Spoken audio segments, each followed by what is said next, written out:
What's up guys, in this video we're going to be doing a speed test of the original iPad mini versus the new iPad mini Retina.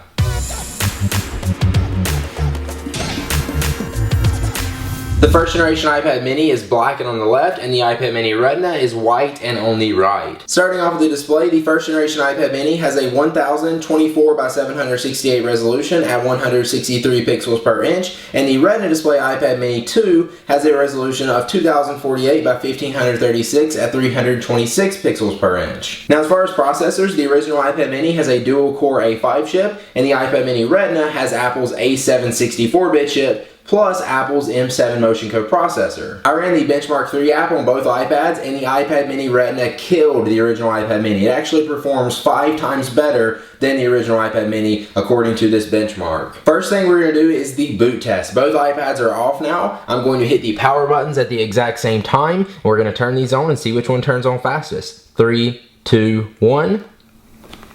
There we go. Looks like the iPad mini Retina is already ahead.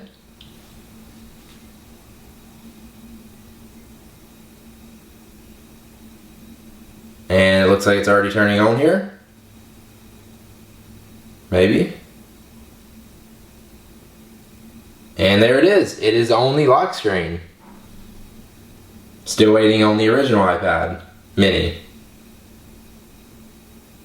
Alright, so there it is. So you see it beat it by a couple of seconds. Next up, we're going to do an app test. I'm going to open a couple apps here, see which ones open up and load faster. Starting out with Twitter. 3, 2, 1. Looks like the Retina beat it there just by a few seconds. It's already loaded them up my feeds too, so we can go and update those. And there you go, there's a test of Twitter. Next we'll do Facebook. 3, 2, 1. Okay, still loading. So there's Facebook, and now it is refreshed. And there it goes. So there's not a huge difference opening and loading apps on the iPad mini Retina, but you do see a bit of a difference just by a few seconds. Next up, we're going to do a browser test. So I've got Safari open on both iPads here and a bookmarks list loaded up. So I'm going to go ahead and tap on Mashable. 3, 2, 1.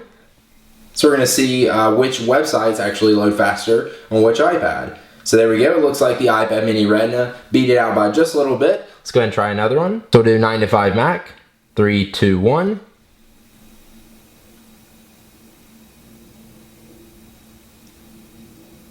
And it looks like it beat it again. iPad mini just finished loading up. We'll do one more here, and we'll do the Verge. 3, 2, 1.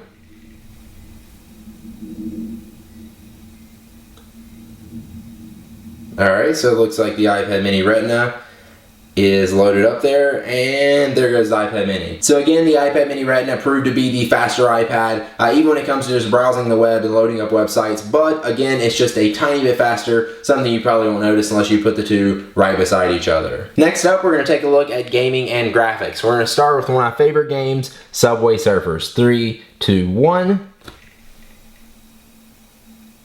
And it looks like it's already loading up faster here on the iPad mini Retina. There it goes, it is loaded up, and the iPad mini just really started loading up. This one's loaded an ad up here, I'll just close that out.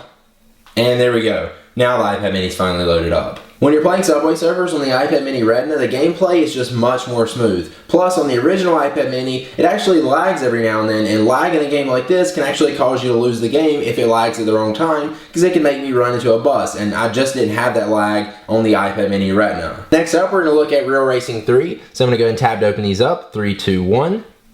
And there we go.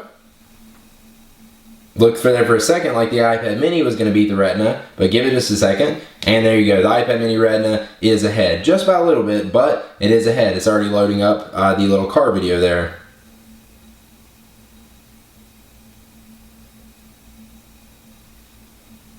So there you go. As you see, Retina beat it out there by a good few seconds. Real Racing 3 is a lot like Subway Surfers when it comes to controls. On the iPad mini Retina, it just seems like you can control it better, and it's just a lot more smoother gameplay. And the graphics on the iPad mini Retina look more detailed than they do on the original iPad mini. Everything's just a little bit more clear, a little bit more sharp, and it looks a little bit less pixelated. Not that it looks bad on the original iPad mini, it just looks a little better on the Retina. And finally, to finish the gaming test, we're going to open up Infinity Blade 3. Here we go.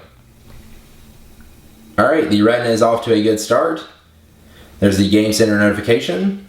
It's already loading it up now. iPad mini is still trying to load.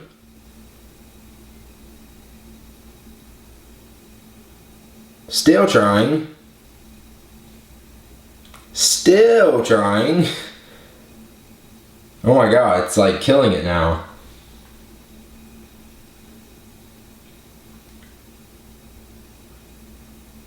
There we go, finally.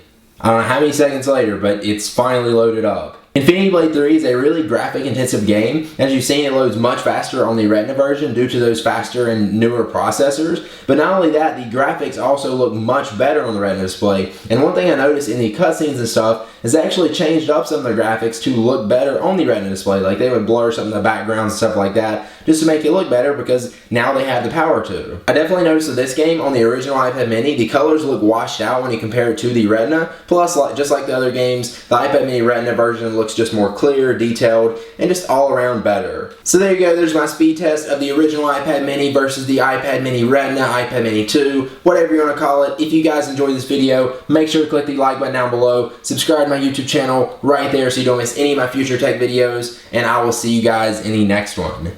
Peace.